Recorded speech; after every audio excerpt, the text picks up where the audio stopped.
자, 함수의 극한이라는 거는 뭔가를 봅시다. 자, 함수의 극한의 수렴과 발산. 함수의 극한이라는 것은 뭐냐? 그게 함수 y는 fx에서 x의 값이라고 하는 것이 a와 다른 값을 가지면서 a란 뜻이 아니에요. a하고는 조금 다르다 이 말인 거야. 그때 a에 한없이 가까워질 때, 즉 요 근처를 생각해 주자 이런 뜻인 거예요. 요 근처에 점이 몇 개 있을까? 무수히 많습니다. 그렇죠? 그 엄청나게 많은 점이 있단 말이야. 여기 있고 여기에 A가 있대. 그럼 X가 A입니다. 자, 그때 요 부분만 생각하더라도 점이 수억 개, 수조 개 이렇게 있을 거란 말이야. 그럼 A 근처에 있는 양쪽에 있는 가장 근처에 있는 이 녀석은 과연 어디에 가까워지겠나? 그런 거를 생각해 주면 된다라는 거예요. 그래서 수투는 그래프적인 해석이 중요한 거고 약간 직관적인 거를 이용해도 됩니다. 그래프 해석이 중요한 거기 때문에. 그래서 X좌표가 A라는 거에 한없이 가까워진다면 그래프를 이렇게 따라가가지고 여기에 한없이 가까워지겠지. 그래서 알파에 가까워진다. 이런 식으로 해석을 하면 된다라는 거예요. 그래서 그리고 숫자라고 하는 것이 보시면은 좌극한, 우극한이라는 말이 여기 있단 말이야. 자, 특정 A를 기준으로 해가지고 A보다 작은 상태에서 A에 가까워질 수도 있고 A보다 큰 상태에서 A에 가까워질 수 있는 거잖아. 그래서 실수라고 하는 것은 A를 기준으로 작은 상태에서 가까워진다, 큰 상태에서 가까워진다. 이 두 가지를 반드시 기본적으로 생각할 거다. 되겠죠? 그게 똑같으면 좌극한, 우극한, 왼쪽에서 오니까 좌극한, 오른쪽에서 오니까 우극한이라고 할 건데 그게 똑같으면 어느 누가 보더라도 똑같은 값으로 가까이 갈 거니까 요는 녀석은 수렴한다 이런 용어를 쓰고요. 만약에 달라 그러면 어떤 사람은 왼쪽이 좋아서 왼쪽 걸로 할 거고 어떤 사람은 오른쪽이 좋아서 오른쪽 걸로 한다면 대답이 다를 수도 있잖아요. 그럼 하나로 정해지는 게 아니다라고 할 수 있는 거기 때문에 그때는 극한값이 정해지지 않는다, 발산한다 이렇게 이야기를 한다라는 겁니다. 그래서 극한의 수렴 천천히 한번 더 읽어볼게요. x의 값이 a와 다른 값을 가지면서 양쪽에 있는 거를 다 생각할 수 있다라는 뜻인 거고 다른 값을 가지면서 a에 한없이 가까워질 때 그때 fx의 값이 일정한 알파에 한없이 가까워진다면 양쪽 다 한 곳에 가까워진다. 알파에 한없이 가까워진다면 그 녀석은 알파에 수렴한다라고 말할 수 있다라는 거죠. 기호로 이렇게 쓴다라는 겁니다. 리미트 x가 a에 한없이 가까워지는 상황이라면 그때 함수값이라는 것은 과연 어디에 가까워지겠습니까? 이런 질문이 되는 거예요. 알파에 가까워지고 있습니다. 또는 이렇게 쓴다라는 건데 대부분 앞에 걸로 쓰죠. 여기서도 보시면은 x가 a에 한없이 가까워진다라고 했을 때 그래프가 이렇게 따라가고 있다 이 말인 거야. 그러면 a를 집어넣은 이 값에 점점 가까워지겠지. 알파에 가까워진다. 왼쪽에서 간다, 오른쪽에서 간다 하더라도 이걸 따라가니까 알파에 점점 다가가고 있다라고 생각하시면 됩니다. 됐지요? 자, 다시 설명을 하면 이렇게 x가 여기 있을 땐 여기, x가 여기 있으면 여기, x가 여기 있으면 여기, x 여기 있으면 여기, x가 a 바로 옆에 있으면 여기 있겠지. 그럼 알파에 가까운 값이 나오겠지요. 그렇게 생각하는 거예요. 그래서 x가 이렇게 가면 이렇게 따라갈 거다. 여기로. 자, 그래서 좌극한이라는 것은 여기 마이너스, 작다 이런 의미가 될 거고 우극한이라고 하면은 플러스, a보다 조금 크다라고 생각하시면 됩니다. 그럼 작다, 좌극한, 작다, 왼쪽에서 다가간다는 뜻인 거고 우극한은 크다, 오른쪽에서 다가간다라는 뜻이 됩니다. 그래서 왼쪽에서 다가가면은 좌극한, 오른쪽에서 이렇게 쫓아가면은 우극한이 된다라는 거죠. 그럼 밑에 그림에서는 x 좌표가 조금씩 왼쪽으로 오른쪽으로 가고 있으니까 요 함수값을 따라가겠지. 그럼 결국 요 근처에 있더라. 즉 알파 근처에 y 값이 나오게 된다는 뜻이겠지. 그래서 알파로 수렴한다는 뜻입니다. 누가? 좌극한이 알파로. 우칸이라는 것은 이렇게 쫓아가니까 x값이 여기 있으면 여기 함수값, 여기 있으면 여기 함수값, 여기 있으면 여기 함수값. 그럼 점점 이렇게 가다가 a 바로 옆에 함수 x좌표를 정하면 함수값은 베타에 굉장히 가까워지겠지. 그래서 얘는 베타로 간다. 근데 다르다 이 말인 거야. 어떤 사람은 a에 한없이 가까이 갈 때 알파라고 대답할 수도 있고 어떤 사람은 베타라고 대답할 수도 있더라. 서로 의견이 충돌이 될 수 있죠. 그런 거는 수학에서 절대로 인정하지 않습니다. 그래서 이거는 수렴하지 않는다. 수렴값을 정할 수 없다. 다른 말로 발산 이렇게도 이야기합니다. 자, 그래서 알파와 베타 좌극한 우극한이 같을 때 우리는 극한이 수렴한다 라고 이야기를 한다라는 거예요. 그래서 리미트 x가 a에 한없이 가까워질 때 fx라고 하는 것이 알파로 수렴한다. 그 말은 리미트 x가 a로 갈 때 좌극한이라는 녀석과 리미트 x가 a로 갈 때 우극한이라고 하는 녀석이 똑같다 이 말인 거야. 둘 다 알파로서 똑같아질 때 우리는 그냥 플러스 마이너스 좌극한 우극한 이런 용어를 생략하고 바로 a에 한없이 가까워질 때 알파 값이라는 것으로 수렴을 한다. 극한값이 알파다 이렇게 이야기한다는 거예요.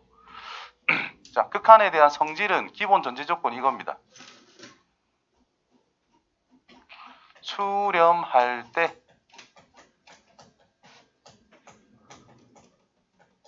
또는 f나 g나 x가 a에 한없이 가까워질 때 극한값이 존재할 때 존재 안 하면 아무것도 이야기할 수가 없는 거예요. 수렴할 때 1, 2, 3, 4번 내 마음대로 그냥 극한을 다 때려 박아도 상관없다라는 겁니다. 이 녀석이 알파라고 하니까 그냥 C 알파인 거야. 자, 이 녀석이 알파라고 얘가 베타로 가잖아요. 그래서 알파, 풀마, 베타 각각 그냥 적용해도 상관없습니다. 증명은 고등학교 과정을 넘어서기 때문에 생략한다라고 모든 책에 나와 있어요. 그래서 받아들이시면 됩니다. 얘는 그냥 극한값 둘이 곱해주면 되고요. 얘는 극한값 둘이 그냥 비율 그대로 적어주면 된다라는 거야. 뭐 할 때? 수렴할 때. 됐지요? 그럼 이제 수렴한다는 라는 말이 없을 때 어떻게 우리가 접근해야 되는지를 잘 생각해야 되는 거예요. 자, 리미트 x가 a로 갈 때 아무 조건이 없어. fx 더하기 gx라고 하는 것이 수렴했다. 그렇다면 리미트 x가 a로 갈 때 fx라고 하는 것과 리미트 x가 a로 갈 때 gx라고 하는 것은 각각 수렴할 수 있다. 이 말은 맞는 걸까 틀린 걸까? 얘는 안 된다라는 거예요. 간단한 예시로 f라고 하는 녀석은 x가 유리수일 땐 1이라고 정해버리고 x가 무리수일 때는 그냥 마이너스 1로 정할게요. 마이너스 1이라고. 근데 g라고 하는 녀석은 x가 유리수일 땐 마이너스 1, x가 무리수일 때는 1이라고 정해보자 이 말인 거예요. 그러면 둘이 더하자라 그랬잖아요. 그러면 유리수일 때는 항상 둘이 더하면 0, 무리수일 때도 둘이 더하면 0이라고 할 수 있더라. 그러면 수렴하게 됐다라는 거예요. 둘 다 무조건 0이니까. 항상 0으로 이 식 자체가 항상 0으로 일정하다는 뜻인 거니까 0이 됩니다. 그런데 얘는 A가 유리수든 무리수든 유리수로 다가갈 수도 있고 무리수로도 다가갈 수 있다 이 말이야. 얘가 1인지 마이너스 1인지 알 길이 없어요. 얘도 마찬가지고 1인지 마이너스 1인지 알 길이 없어요. 둘 다 발산한다라는 겁니다. 둘 다 수렴하지 않는다는데 합한 거, 곱한 거, 뺀 거 이런 것들이 수렴한다라고 해서 각각이 수렴한다. 이거는 무조건 틀린 거다 이 말이야. 각각이 수렴할 때 연산한 거는 수렴한다. 이거는 되는 건데 연산한 것이 수렴한다라고 해서 각각이 수렴한다. 이거는 무조건 틀렸다라고 생각하시면 돼요. 목이 너무 아파.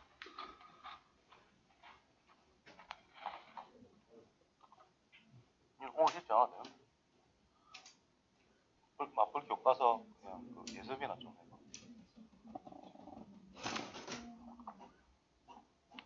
앞집 빼면 좀 괜찮다.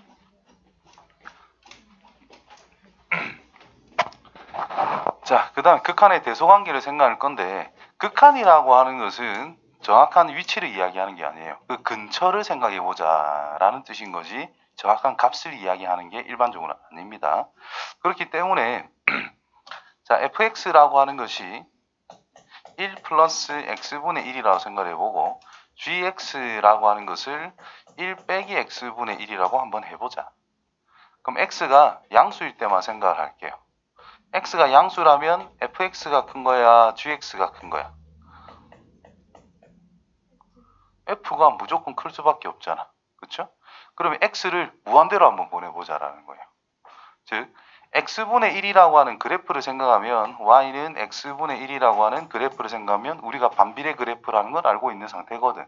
그럼 이렇게 생겼다라는 것도 우리가 알고 있는 상태가 되겠죠? 그럼 무한대로 쭉 간다면 점점 어디로 가? 0이란 거에 가까워진다라는 거지. x축, 즉 y는 0이라고 하는 점근선, x축에 점점 가까워진다. 그래서 얘가 0에 가까워진다. 그럼 얘가 0에 가까워진다. 얘도 0에 가까워진다. 그럼 얘는 결국 1이라는 값에 가까워지겠지. g라는 것 전체도 1이라는 것에 가까워지겠지. 맞나요? 똑같네. 아니 f가 무조건 크다 해놓고 극한값은 같을 수도 있다 이 말이야. 무슨 말인지 이해되겠죠? 그래서 두 함수 f랑 g라는 것이 a에 갈 때 알파, 베타를 이렇게 수렴을 한대. 기본적으로 수렴을 한대. 수렴 안 하면 대소관계 비교가 안 돼요. 값이 안 정해졌는데 뭘 대소관계를 비교를 해. 그건 안 된다 이 말이야. 수렴한다라고 했을 때 f라는 것보다 g가 무조건 더 크거나 같대. 그렇다면 수렴값도 더 크거나 같다. 근데 여기서 이야기한 것처럼 그냥 크다가 있어도 등호가 성립할 수도 있다라는 거죠. 그래서 fx보다는 gx가 더 크다.